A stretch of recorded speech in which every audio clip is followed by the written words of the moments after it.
Red flag, 5 signs you're dating a narcissist. What if the reason you're constantly exhausted in your relationship isn't because relationships are hard? What if it's because you're carrying a burden that was never supposed to be yours? Have you ever walked away from an argument feeling guilty, only to realize hours later that you weren't even sure what you did wrong? Have you ever apologized just to restore peace, even though something inside you felt unsettled? Have you ever found yourself spending more time trying to understand your partner than actually enjoying the relationship? If so, I want you to listen carefully. Because one of the biggest misconceptions about narcissistic relationships is that they're easy to identify. People imagine narcissists as arrogant, selfish, and obviously toxic. They picture someone so unpleasant that nobody would willingly stay with them. But that's not how most narcissistic relationships begin. They begin with attention, with chemistry, with intense connection, with someone making you feel more special than you felt in a very long time. That's what makes them dangerous. They don't make you feel small at first. They make you feel chosen. They make you feel understood. They make you believe you finally found what you've been searching for. Then, slowly, things begin to change. Not enough to make you leave, just enough to make you question yourself.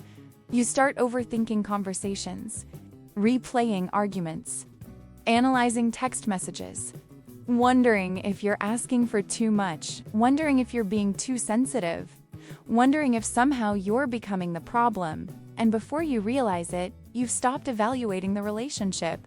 You've started evaluating yourself.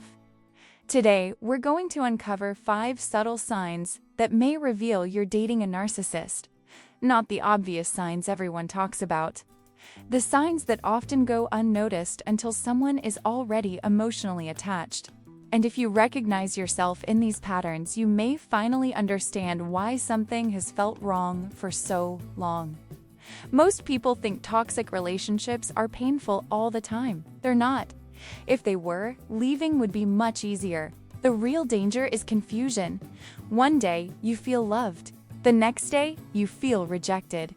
One conversation makes you feel incredibly close. The next leaves you questioning everything. You find yourself constantly trying to figure out what's happening. You replay discussions in your mind. You analyze their reactions. You search for hidden meanings behind simple conversations. You spend so much time trying to understand the relationship that you barely notice you're no longer enjoying it. Healthy love creates clarity. Even during disagreements, you still know where you stand. You still feel secure. You still feel respected. Manipulation creates uncertainty. It keeps you questioning your own perception. And once you stop trusting your own judgment, something dangerous begins to happen. You become easier to control. Because every concern suddenly feels debatable. Every hurt feeling feels questionable. Every boundary feels negotiable. Instead of asking whether their behavior is healthy, you start asking whether your reaction is reasonable. And that's often where the cycle begins. Because the confusion doesn't happen by accident. It's often fueled by another pattern narcissistic people are remarkably skilled at creating. Have you ever felt like no matter what you do, it's never quite enough? At the beginning, things seem simple. You know what they like. You know what makes them happy. You feel like you understand the relationship. Then the rules begin changing. Something they once appreciated suddenly becomes a problem. Something they once encouraged suddenly irritates them.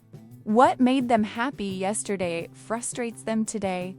And nobody tells you the rules have changed. You're simply expected to know. So you adapt. You become more careful, more attentive, more accommodating. You tell yourself you're trying to be a good partner. But eventually, you realize something strange. The target keeps moving. The harder you try, the more difficult it becomes. Every time you solve one problem, another appears. Every time you meet one expectation, a new one replaces it. The relationship starts feeling less like a partnership and more like a test you can never pass. Over time, you stop relaxing around them. You become hyper-aware of everything you say and do. And when that happens, another subtle change begins taking place. Nobody wakes up one morning and decides to lose themselves. It happens gradually. At first, you notice that certain conversations always end badly. Certain opinions always create tension. Certain needs always lead to criticism. So you start avoiding them. You stop mentioning certain friends. You stop sharing certain thoughts. You stop expressing certain feelings.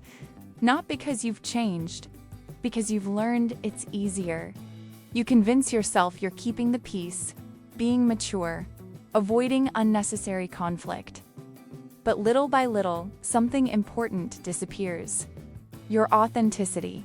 You become a filtered version of yourself, a safer version, a quieter version, a version designed to create fewer problems.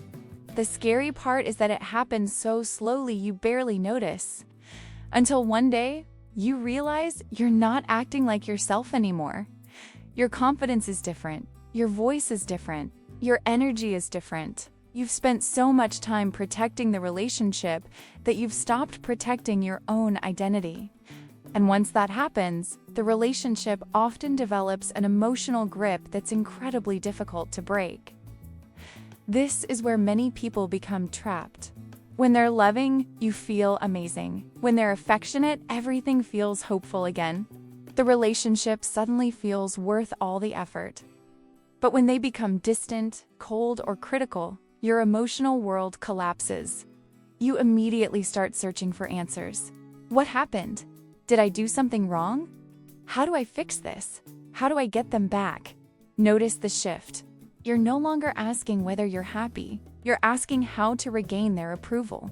And that's what makes the cycle so powerful, because their affection becomes unpredictable. One day, they make you feel deeply loved. The next, they make you feel invisible. That inconsistency creates a powerful emotional attachment. You keep chasing the version of them that made you feel special in the beginning. You keep hoping that if you love harder, try harder, or wait longer, things will return to the way they once were. But healthy love doesn't operate like that. You shouldn't have to earn basic kindness. You shouldn't have to earn respect. You shouldn't have to constantly prove your worth. Yet many people become so focused on regaining approval that they stop noticing what the relationship is actually doing to them. And eventually, that leads to the sign that changes everything. This is often the moment of awakening. You spend time together. You talk every day. You share your life. To everyone else, the relationship may even look happy. But deep down, you feel alone. Not because they're physically absent, because they're emotionally unavailable. You don't feel truly seen. You don't feel deeply understood. You don't feel emotionally safe. You may know everything about their problems, their goals, their fears, and their frustrations. Yet somehow, they know very little about yours. Or when you do share, the conversation quickly returns to them. Their feelings, their needs, their experiences. Over time, you begin feeling like you're supporting someone else's life while your own emotional needs remain unmet. And that's when a painful realization begins to emerge. You don't miss the relationship you're actually in. You miss the relationship you hoped it would become. You miss the potential, the possibility, the promise, not the reality. And recognizing that truth can be incredibly painful. But it can also be incredibly freeing. Because narcissistic relationships rarely begin with pain. They begin with hope. That's why they're so difficult to leave. You're not holding on because the relationship is fulfilling. You're holding on because you remember what it felt like at the beginning. But real love doesn't require you to abandon yourself. Real love doesn't thrive on confusion. Real love doesn't force you to earn your value. Healthy love creates clarity, respect, safety, growth. It allows you to become more of yourself, not less. So if there's one thing I hope you remember, it's this. Pay attention to how you consistently feel around someone. Not just during the good moments, not just when they're being affectionate. How you feel most of the time. Do you feel secure? Do you feel respected? Do you feel valued? Or are you constantly chasing approval that never fully arrives? Because the moment you stop chasing their validation may be the moment you finally see the relationship clearly. And clarity is often where healing begins.